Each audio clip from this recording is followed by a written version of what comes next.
நிச்சயமாக ஓவியா. அதாவது ராகுல் காந்தி இந்த ஓட் ஷோர், வாக்கு திருட்டு என்ற வகையிலே இந்த வாக்குகள் திருடப்படுவது என்று குற்ற ஆதாரங்களுடன் பல்வேறு மாநிலங்கள் இருப்பதையெல்லாம் சுட்டிக்காட்டினார். தற்போது நம்முடைய கள ஆய்விலே நாம் தொடர்ந்து இந்த வாக்கு திருட்டு தொடர்பாக ஏதேனும் தகவல்கள் கிடைக்கிறார் என்று பார்த்தபோது நமக்கு கிடைத்த அந்த கள ஆய்விலே மிகப்பெரிய அளவுக்கு மத்திய பிரதேசத்திலே மிகப்பெரிய வாக்கு திருட்டு நடைபெற்றுக் கொண்டிருக்கிறது என்பதை நம்மால் கண்டுபிடிக்க முடிந்தது. குறிப்பாக இதை வட இந்திய ஊடகமான டைனிக் பாஸ்கர் குழுமத்தினுடைய பாஸ்கரன் இங்கிலீஷ் என்ற குழுமம் தான், இந்த ஊடகம் தான் இந்த கள ஆய்வை நேரடியாக சென்று மத்திய பிரதேசத்தின் ஒவ்வொரு குக்கிராமமாக, ஒவ்வொரு நகரமாக, ஒவ்வொரு மாநகரமாக சென்று ஆய்வு செய்ததிலே பல குளறுபடிகள் இருப்பதை கண்டுபிடித்து வெளியிட்டிருக்கிறது. அந்த குளறுபடிகளை பார்க்கும்போது உண்மையை தலையே சுத்துகிறது என்பார்களே, அது போன்று சுத்துகிறது என்றுதான் கூற வேண்டும்.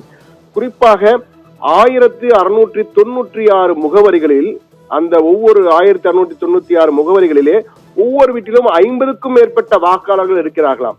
ஒரு வீட்டிலே 10 வாக்காளர்கள் அதிகபட்சமா இருக்கலாம், 20 வாக்காளர்கள் இருக்கலாம். ஆனால் 50க்கும் மேற்பட்ட வாக்காளர்கள் 1696 வீடுகளில் இருக்கிறார்கள் என்பது மிகப்பெரிய திருட்டு மோசடி நடந்திருக்கிறதோ என்ற சந்தேகத்தை அதிகப்படுத்தி என்றுதான் கூற வேண்டும்.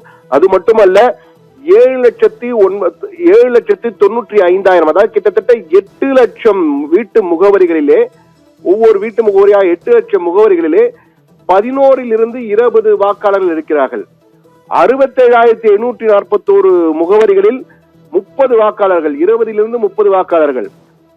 9,583 முகவரிகளிலே 31 40 ஓட்டர்கள் இருக்கிறார்கள், வாக்காளர்கள் இருக்கிறார்கள். 2,356 முகவரிகளில் நீங்கள் பார்த்தீர்கள் என்றால் 41 50 வாக்காளர்கள். 1,696 முகவரிகளில் பார்த்தீங்கன்னா 50 வாக்காளர்களுக்கு மேல் இருக்கிறார்கள். இது உண்மையா? ஒருவேளை அவ்வளவு குழந்தைகளை பெற்று பெரிய பெரிய ஜாயிண்ட் ஃபேமிலியாக, கூட்டு குடும்பமாக இருக்கிறார்களோ என்று கள ஆய்வை நடந்த போது, அந்த கள ஆய்விலே ஒவ்வொரு வீடாக, ஒவ்வொரு வீதியாக நாம் சென்ற போது கண்டுபிடித்தது மிக மிக அதிர்ச்சி தரும் தகவல்களை நமக்கு வெளிப்படுத்தியிருக்கின்றதான் கூற வேண்டும். போபால் நகரின் மிக முக்கியமான நகரில் ஒன்று போபால். போபாலின் லால்கட்டியா பரேலா கிராமம் என்ற இடத்திற்கு நாம் சென்ற போது முகவரி எண் 10, அந்த 10லே 19 வாக்காளர்கள் இருக்கிறார்கள். அவர்களில் இந்து பெயரும் இருக்கிறது, முஸ்லிம் பெயர். ஒரே வீட்டிலே இந்து முஸ்லிம், ஒருவேளை காதல் திருமணமாக இருக்கலாமோ என்று நினைத்து பார்த்தால் அங்கு இருக்கின்ற பெயர்களை பார்க்கும்போது உண்மையிலே அதிர்ச்சியாகவும் ஆச்சரியமாகவும் இருந்தது.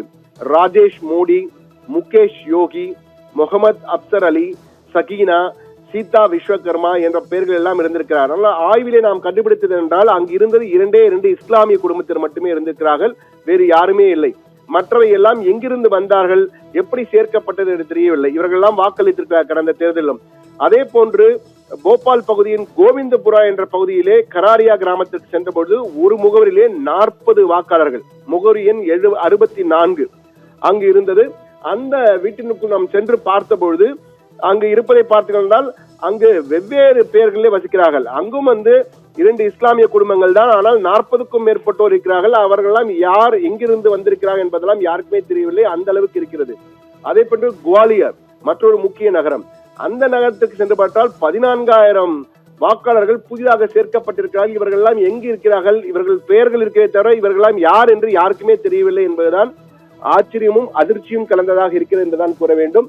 அதே போன்று ஒவ்வொரு அங்குள்ள 5 முக்கிய நகரங்களில் பார்த்தபொழுது குவாலியரில் மற்றும் 16,126 முகவரிகள் சஸ்பீஷியஸ், சந்தேகத்துக்கிடமான முகவரிகள்.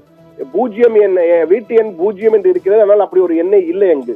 அதே போல இந்தூர் என்ற மிக முக்கியமான ஊர் நகரம், அந்த நகரத்துக்கு சென்றால் அங்கு 15,293 அட்ரஸ் முகவரிகள் பொய்யாக இருக்கிறது, மர்மமாக இருக்கிறது, போலியாக இருக்கிறது என்று கூட கூறலாம். போபாலிலே 13,122 முகவரிகள். ஜபல்பூர் மற்றொரு முக்கிய நகரம் 9,622 முகவரி. உஜ்ஜயினி 5,472. என இவையெல்லாம், இந்த முகவரிகள் எல்லாம் பொய்யான முகவரிகளாக இருக்கின்றன. மேலும் இந்த ஒவ்வொரு முகவரியிலும் பார்த்தீர்கள் 50 பேர் 40 பேர் என்று இருக்கிறார்கள். இதிலே 2 பேர் 3 பேர் தான் உண்மையிலே இருக்கிறது. மற்றவர்களெல்லாம் யார், எங்கிருந்திருக்க, அந்த பெயர்கள் எப்படி சேர்க்கப்பட்டன, எப்போது சேர்க்கப்பட்டன என்பது குறித்து எந்த தகவலும் இல்லை என்பதும், கேட்டாலும் கொடுக்கப்படவில்லை என்பதுதான் அதிர்ச்சியாக இருக்கிறது என்றுதான் கூற வேண்டும். பல அந்த தெருக்கள் வழியாக, ஒவ்வொரு தெருக்கள் வழியாக நாம் சென்றபோது பார்த்தபோது கூட அந்த முகவரிகள் நீங்கள் பார்த்துக்கிட்டால் யாருமே அப்படி இல்லை என்றதான் அதிர்ச்சி மேல் அதிர்ச்சியாக நமக்கு அந்த தகவல் கிடைத்தது. அதே போன்று பொய்யான கலாவில பல முரண்களை நம்மால் கண்டுபிடிக்க முடிந்தது. அதாவது பொய்யான பெயர்கள், பொய்யான முகவரிகள், பகுதியில வசிக்காதவர்களை பெயர்கள் எல்லாம் கொடுக்கப்பட்டிருக்கின்றன.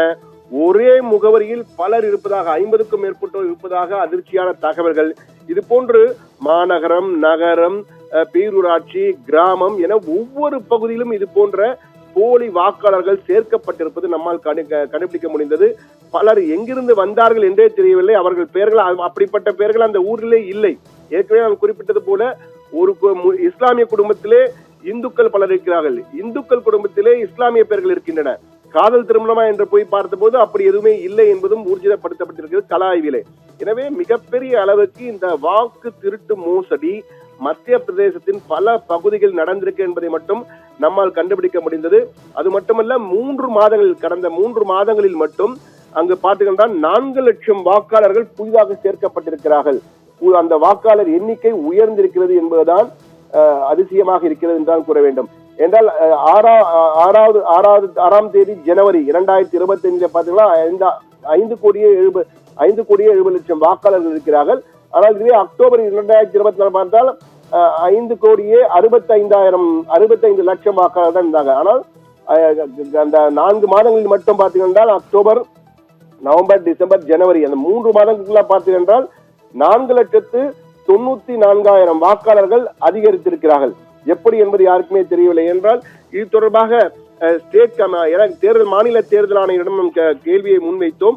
அங்குள்ள தேர்தல் அதிகாரியாக மாநில தேர்தல் தலைமை அதிகாரி அபிஷேக் சிங் அவர் சீரான காலகட்டத்திலே இந்த பெயர்கள் எல்லாம் சேர்க்கப்பட்டிருக்கின்றன. இது வழக்கம் போல் நாங்கள் செய்கின்ற அனைத்து ஆய்வுகளும் செய்துதான் பெயர்களை சேர்க்கப்பட்டிருக்கிறது. எந்த தவறும் நடக்கலை. எப்போதாவது சில தவறுகள் நடக்கலாம். ஆனால் அவற்றையும் திருத்துவதற்கு நாங்கள் ஆண்டுதோறும் அந்த திருத்த பட்டியலை வெளியிடுகிறோம். அப்பொழுது அவர்கள் விண்ணப்பிக்கும் போது அந்த திருத்தங்களை மேற்கொள்கிறோம் என்று கூறியிருக்கிறார். ஆனால் தற்பொழுது இந்த பிரச்சனை வெடித்த பிறகு வீடு வீடாக சென்று அந்த சரிபார்ப்பு என்பது தொடங்கி இருப்பதாக நமக்கு தகவல் வந்திருக்கிறது. மத்திய தலைமை தேர்தல் அதிகாரி, மத்திய தேர்தல் ஆணையத்துறை தலைமை தேர்தல் மத்திய பிரதேசத்தில் இருக்கும் அபிஷேக் சிங் தற்போது வீடு வீடாக சென்று வாக்காளர் பட்டியலை சரிபார்க்க வேண்டும் என உத்தரவிடப்பட்டிருப்பதாகவும் தகவல் வந்திருக்கிறது.